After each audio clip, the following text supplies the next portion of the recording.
burned at the stake for her beliefs. Imagine the scene. Anne Askew, upright and pale in the heart of London, stands encircled by wood, by iron, by the eyes of a crowd drawn not by faith, but by the promise of spectacle. Flames crackle hungrily at her feet. The stench of pitch fat and impending death clings to the summer air. The fire will not purify, it will destroy. She was born in 1521 in the grey chill of Lincolnshire, England, just another child in a Catholic household already shadowed by suspicion. But even as a girl, Anne did not bend to her father's faith. Protestant conviction, sharp as a blade, cold as winter, began to take root, poisoning the old certainties. It was not a mere belief for her, it was a slow burning inside, a transformation that remade her mind, her soul, her every step. Her family recoiled. Her husband, Thomas Kyme, a wealthy man, a figure of stability and convention, became the warden of her body, not her spirit. Anne's faith strained the bonds of marriage until they snapped. In Tudor England, for a woman to leave her husband was not just scandal. It was rebellion, sacrilege, and affront to the order of God and King. But Anne walked away, turning from domestic sanctuary into the path of exile. She found a dark solace in forbidden books, pages trembling in her hands by candlelight, Protestant words that could spell the end of anyone caught with them. She read, she believed. She preached to others, whispering against the iron law of her land. This was the England of Henry VIII, a king with blood on his hands, who severed a nation from Rome and crowned himself supreme. The world Anne inhabited was a labyrinth of shifting faiths and shifting dangers. One monarch's word might lift you up, the next would throw you into the fire. Anne's faith was not protected by royal whim, it placed her in the crosshairs. The new laws were draconian, cold, written in the language of torture. The wrong prayer, the wrong book, the wrong answer under interrogation, each a step closer to the pyre. Anne did not shrink. Even as the threat closed in, she held fast, refusing to betray fellow believers or herself. The moment of reckoning comes. Imagine it. Anne, her body bruised by the rack, is lashed to the stake. Hands twisted, flesh already torn, but her eyes bright, unbroken. The crowd's roar is deafening, a tidal wave of fear and fascination. Flames crawl up her dress, lick her skin, split the air with the stink of burning hair and scorched hope. Every scream becomes a prayer, defiance, pain, and faith twisted into a single searing cry. She feels her identity unraveling in the heat. Muscles twitching, skin blistering, bones cracking in slow, excruciating agony. And through it all, Anne Askew is forced to witness her own destruction, the collapse of flesh, the shattering of self. The square, the wood, the crowd, even the sky, everything conspires to swallow her. And when at last the flames subside, nothing remains but charred bone and ash, a faint memory of courage drowned by the brutality of power. In the end, what is justice in the mouth of fire? The law burned her body but could not consume the questions that linger in the smoke. Is it faith or cruelty that endures? And what does it mean to die for a truth, when truth itself is silenced in the blaze? The law, carved in the shadow of the Act of 6 Articles, demands fire and blood for defiance. In the year 1539, England's soul is splintered. Belief itself is now a death sentence. The air thickens with dread. No whisper is safe. Here, on cold stone, beneath a sky smothered by smoke, justice is the work of flame and steel. He stands alone, a man who once walked freely, his conscience burning brighter than his fear. The authorities, Protestant and Catholic alike, circle hungry to drown out every cry of dissent. Names are traded like silver. Suspicion coils in every alley, every dim-lit room. The condemned man's faith marks him for ruin. His voice, once strong with reform, now echoes on the walls of this brutal world. But he does not yield. He refuses the slow, silent death of conformity. His words are not whispers. They are sparks flung against the kindling of old tradition. The flames that await him are already alive in his chest.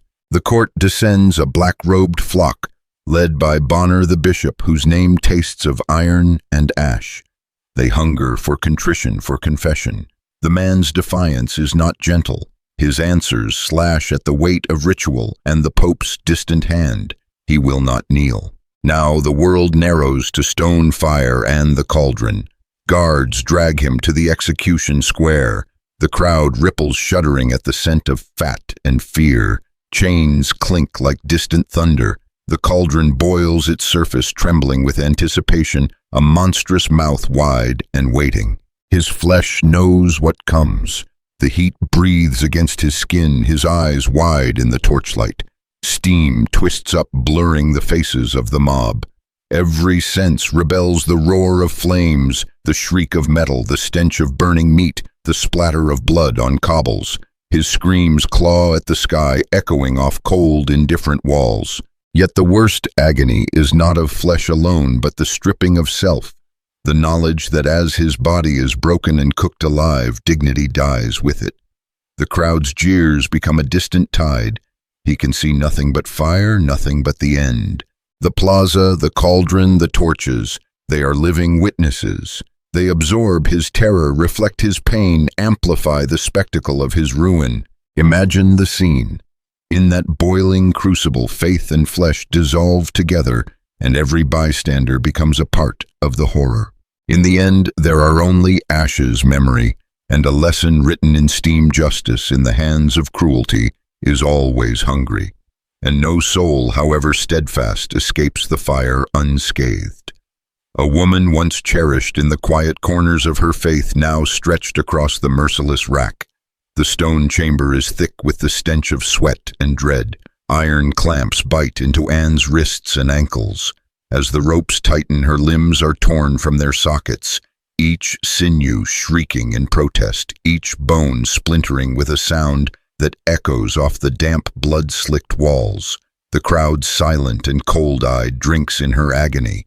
Torches hiss, shadows leap. Yet Anne Askew does not scream for mercy. Even as her flesh unravels, she holds the names of others behind clenched teeth. She will not denounce her faith. Even here in the citadel of suffering, her defiance burns brighter than the flames waiting for her outside.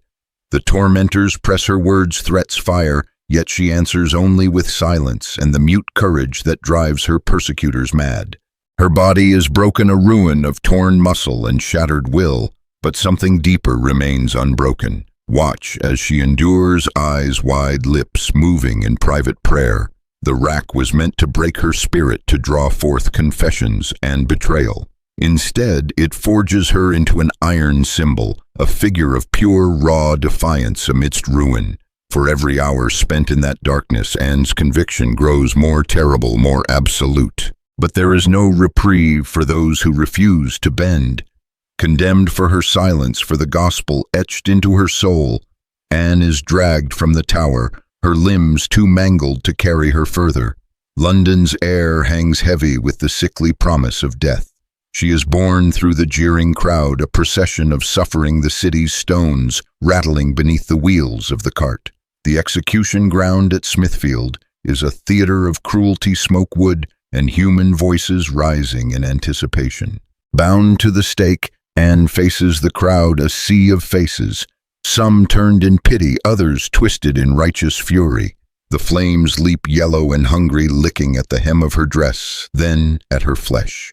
The scent of burning skin curls through the air, her lips cracked and blistered open in a final cry, not of fear, but of faith. I die for the love of God and for the gospel of Jesus Christ. Her voice, thin but unwavering, slices through the uproar.